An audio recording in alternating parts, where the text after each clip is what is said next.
ओम गण गणपते नमः। श्री अष्टविनायक नमो नमः। सिद्धि विनायक नमो नमः। गणपति बप्पा मोरिया। ओम जय श्री गणेश। जय हो Ekadanta. Hello friends, welcome back to my channel Kiran Kathmaria. Friends, आप सब कैसे हो? आई होप आप सभी ठीक हो।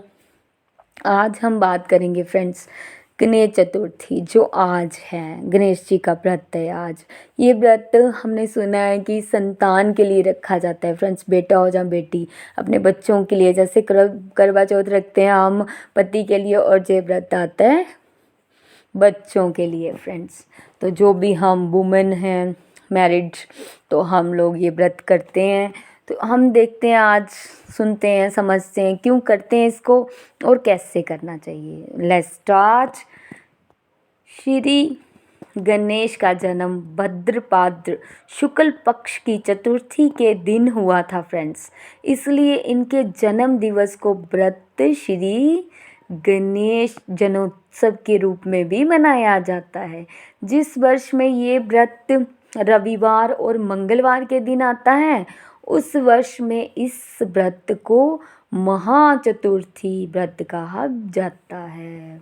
इस व्रत को करने की विधि श्री गणेश जी के अनन्य व्रतों की तरह ही सेम है, सरल है। श्री गणेश व्रत प्रत्येक मास में शुक्ल पक्ष की चतुर्थी में किया जाता है फ्रेंड्स। इस व्रत की ये विशेषता है कि ये व्रत सिद्धि विनायक श्री गणेश जन्म दिवस के रूप में मनाया जाता है। सभी 12 चतुर्थियों में माघ, श्रवण, भाद्रपद और मार्गशीर्ष माह में पड़ने वाली चतुर्थी का व्रत करना विशेष कल्याणकारी रहता है। व्रत के दिन उपवासक को प्रातःकाल जल्दी उठना चाहिए फ्रेंड्स। सूर्य उदय से पहले स्नान कर लेना चाहिए।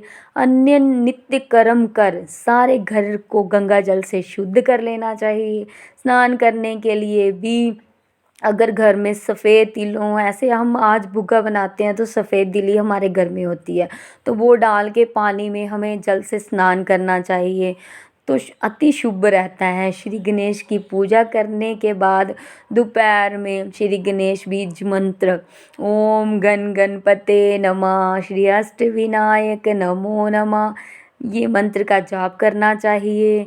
इसके पश्चात भगवान श्री गणेश जी को धूप, दीप, ध्रुव, पुष्प, नवेद में लड्डुओं का भोग लगाना चाहिए फ्रेंड्स। अब हम कथा सुनते हैं फ्रेंड्स।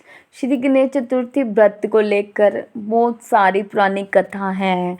उनमें से एक कथा मैं आपके साथ शेयर करने जा रही हूँ जो मुझे आती है। कथा के अनुसार एक बार भगवान शंकर और माता पार्वती नर्मदा नदी के तट पर बैठे थे, जहाँ देवी पार्वती जी ने भगवान भोलेनाथ से समय व्यतीत करने के लिए चौपट का खेल खेलने को कहा।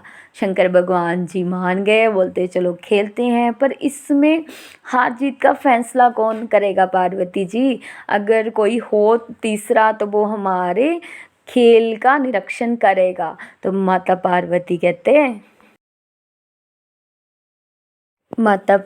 कहते फिर क्या करें? तो भगवान शंकर जी ने कुछ तिनके उठाए, तो तिनकों का एक पुतला तैयार किया।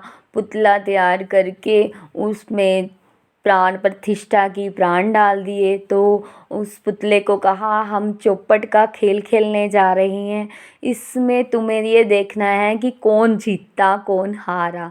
तो भगवान जी चौपट का खेल स्टार्ट कर दिया। खेल में भगवान माता पार्वती 3 बार जीत गई। 3 बार ही खेल हुआ और तीनों बार माता पार्वती जीत गई।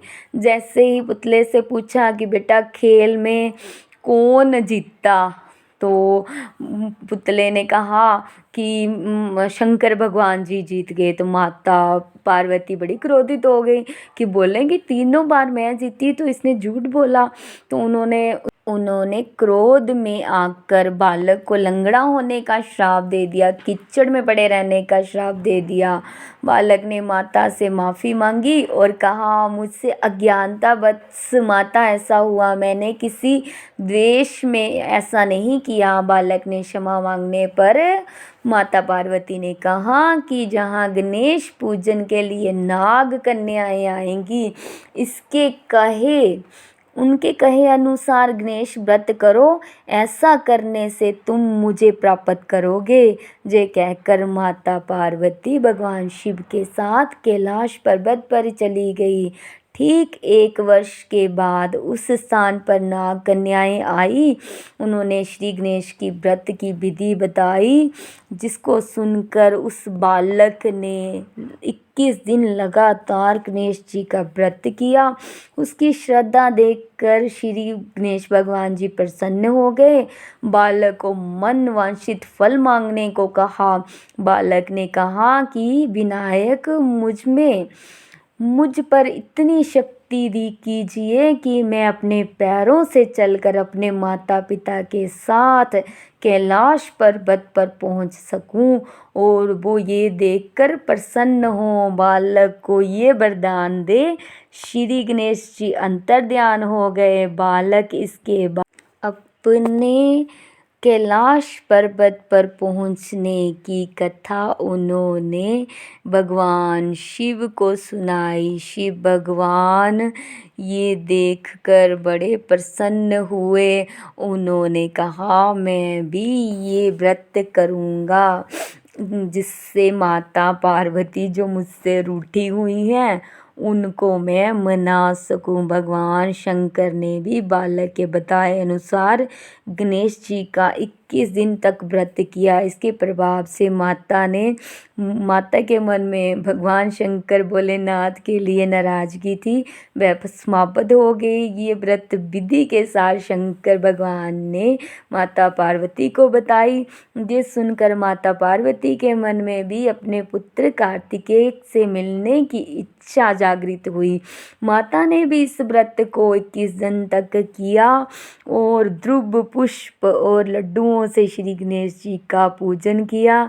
व्रत के 21वें दिन कार्तिकेय जी घर में आ गए और माता से मिले। ये देखकर माता बहुत खुश हुई। ऐसे ही माता पार्वती को जैसे अपने बच्चे मिले, ऐसे ही माता ने कहा, जो भी स्त्री अपने बच्चों के लिए, बिछड़े हुओं के लिए या तंदुरुस्ती के लिए व्रत रखेगी, उनको अपने बच्चे ज़रूर तंदुरुस्त मिलेंगे और दीर्घ आयु वाले मिलेंगे, अच्छे संस्कारों वाले मिलेंगे। ऐसे ही सभी माएँ अपने बच्चों के लिए व्रत रखें। और ये कथा यहीं पे समाप्त होती है। बोलो श्री गणेश भगवान की, शंकर भगवान की जय, उमा महादेव की जय। इसके बाद फ्रेंड्स हम आरती करेंगे गणेश भगवान जी की। तो और धूप दीप नैवेद्य नारियल लड्डुओं का भोग लगाएंगे फ्रेंड्स। ऐसे ही घी का दीपक जलाना चाहिए और इसी के साथ हमें आरती समाप्त करनी चाहिए। मैंने ये कथा कही है, कथा सुनने वालों की भी जय, कहने वालों की भी जय। अगर कोई